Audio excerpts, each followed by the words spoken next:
All right, everyone. So today let's talk about what to do when you get stuck progressing in dungeons, specifically what skills you can use, a couple of different tips, and things you can do without really changing a whole lot about your actual team formation.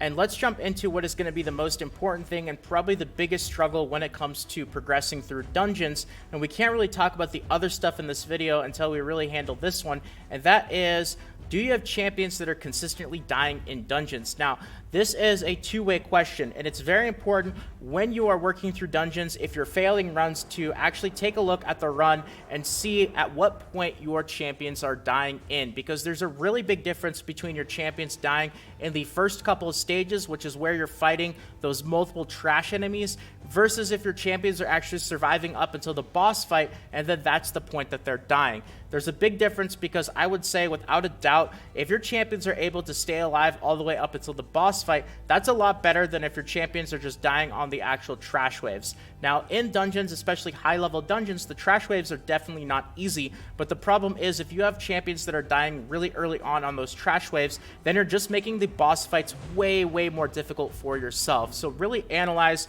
and see the point that your champions are struggling at, and that's going to help you out. Now, if you do find that your champions are dying quite a bit, there are some certain things that you can do to help out, and I wanted to talk about that. So, reasons why your champions might be dying early on in dungeons. Now, this first point is something that I've talked about many times before, but another really important thing to talk about in the video today, especially as you move into mid and late game dungeons, is the difference between attack-based champions and HP and defense-based champions. So attack-based champions are great because they do a lot of damage, and in certain aspects of the game they can be super useful, like the arena, for example. But the problem is when you get to those late game dungeons, you're really going to want to shift the focus of your team to HP and defense-based champions, because when you get to those high-level dungeons, not only are you going to really want to increase your DPS, but things are going to be hitting a lot harder. So if you're using a lot of attack-based champions, it's going to be very difficult in order to build the survivability for them to stay alive. Now, I'm not saying it's impossible,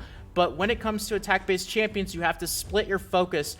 So you have to build attack-based stats to increase their actual damage, and then you have to build defensive-based stats to increase their survivability.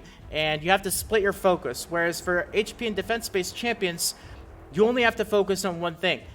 Adding the defensive and HP-based stats on those champions is not only going to increase their survivability, but because their DPS scales off of those stats, it's also going to increase their DPS as well, which makes gearing up those champions a lot easier than trying to build up an attack-based champion that can also survive those high-end dungeons as well. So that's going to be the first thing right there. Now, the second thing is no heals or support in your group. Very important, especially when you first get to that point where you're really progressing and you're kind of analyzing the point where you're struggling and dying in dungeons. Absolutely make sure that you have at least one support, utility, heal type champion in your formation. Now, I know it sucks because you are technically going to take out a DPS in order to slot this champion, but it doesn't matter if you have another DPS. If your champions are dying anyway, you're not going to be able to complete the dungeon. So you will have to lower your DPS a little bit, but the increased survivability is easily going to be worth it. And you really just want to look and see what champions are accomplishing and how they are going to help out your team.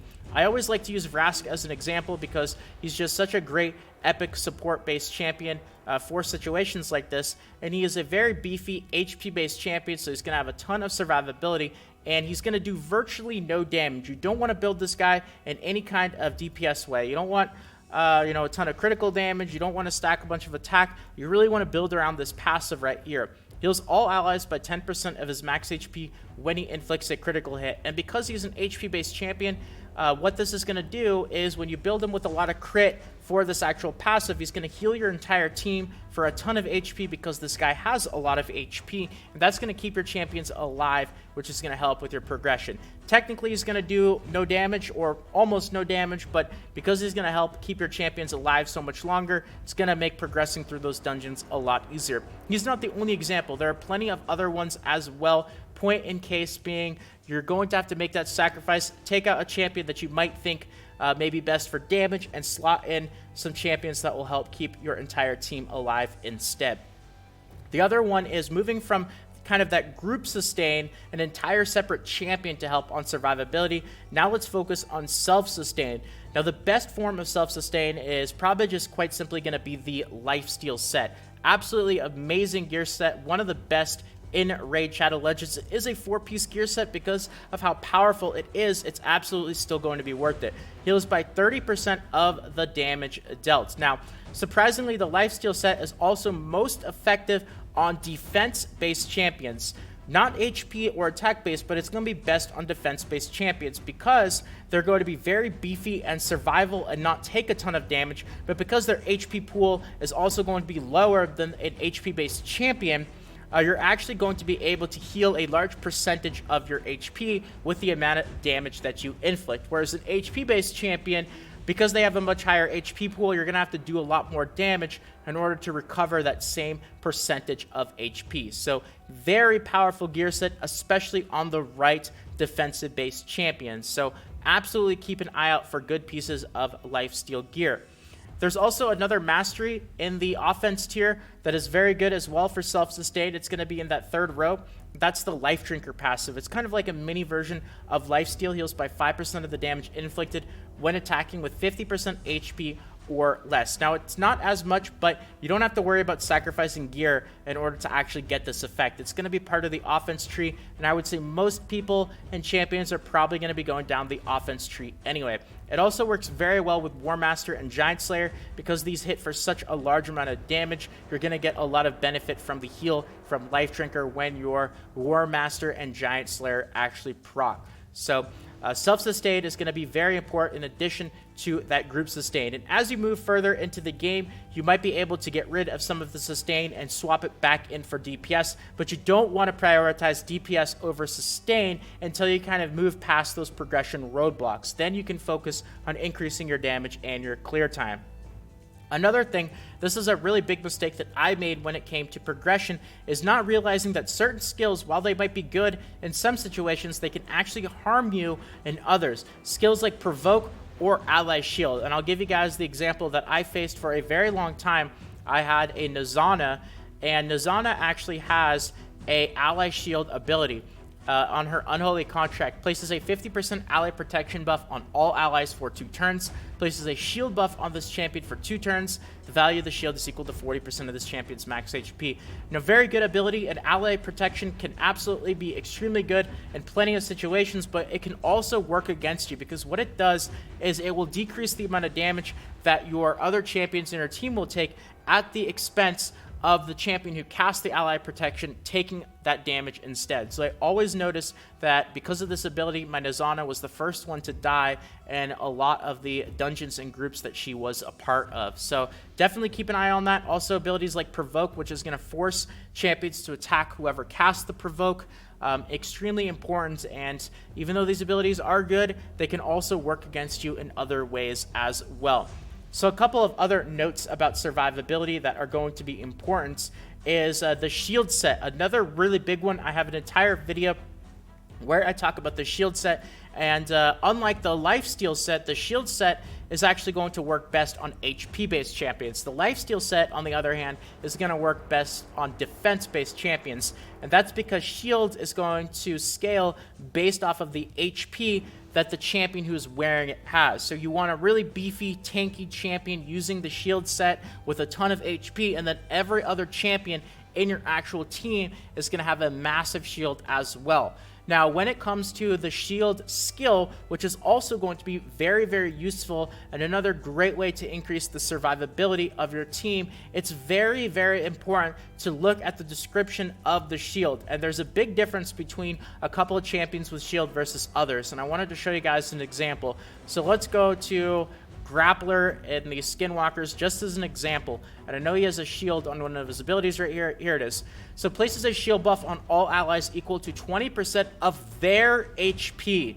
So this one scales not off of the caster's HP, but it's going to scale off of the individual HP that the champions who receive the buff. So if you have a bunch of champions that have very low HP, this shield buff is not going to have as much benefit because it's going to scale off of their lower HP instead of the HP of the caster.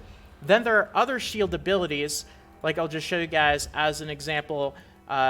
in the sacred order. We'll just go to Witness. Now, I'm not saying this is a great champion or anything of that nature. I just want to use her as an example for the shield, because you could see that this one is a bit different. Places a shield buff equal to 30% of this champion's max HP on all allies for 2 turns. So this one, on the other hand, the more HP that the caster of the shield has, the better it's going to be for everybody who gets it. So absolutely pay attention to it. And the shield gear set is kind of, in my opinion, the better version of that, because it's going to scale off of the HP of the person who is wearing the shield set. So you can build a really beefy tank and have everybody else benefit from it tremendously. So that's another major option for increased survivability.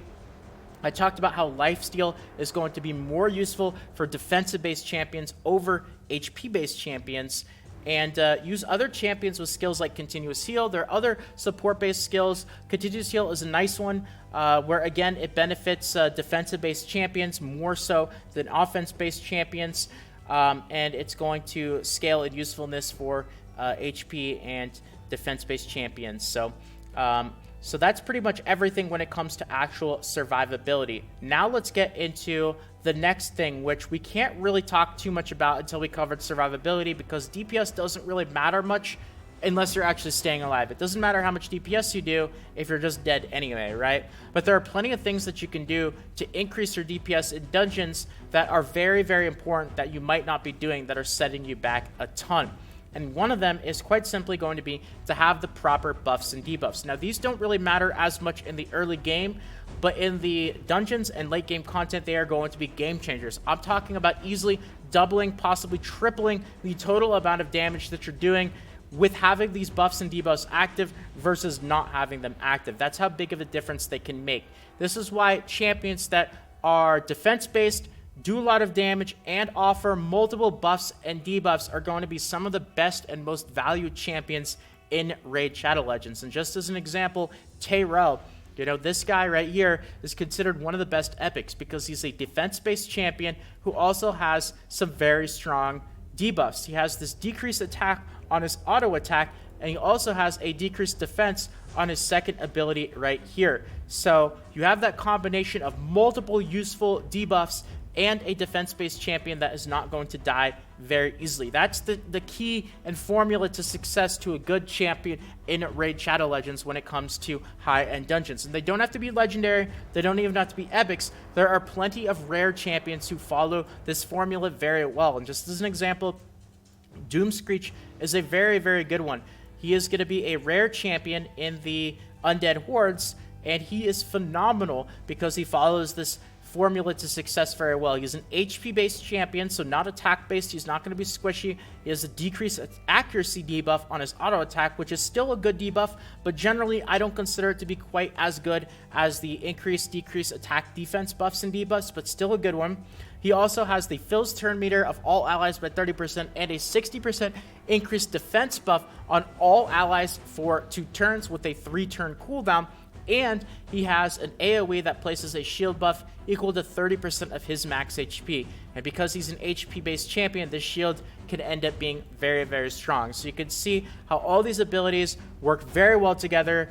They scale based off of the stat that this champion uses. And these are the things that you really want to be looking for when it comes to champions for high-level content. So that's going to be an important one right there.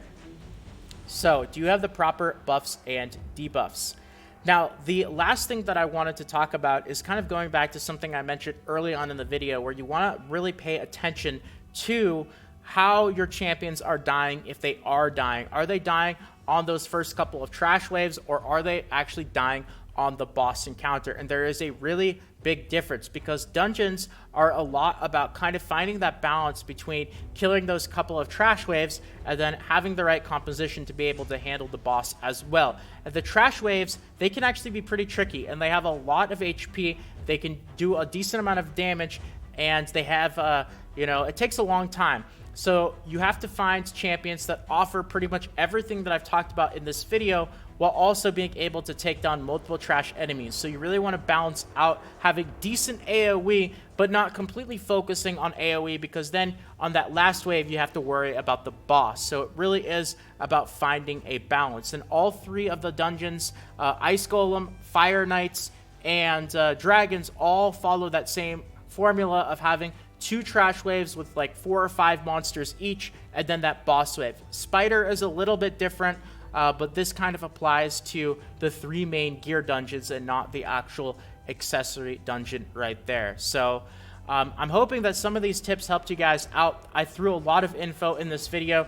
There easily could end up being a part 2, maybe even a part 3 to a video like this, and I absolutely can get into more detail in the future, but for the time being, I'm going to leave it here. So thank you guys for watching. I hope that you guys enjoyed, and if you guys enjoyed this video and you want more like this in the future, consider subscribing to the channel. If you want to help out, tossing a quick like means more than you can imagine as well, and more Raid Shadow Legends videos should be popping up on the screen right about now. Feel free to check them out, but if not, until next time, this is Salt of the Salty Guild, signing out.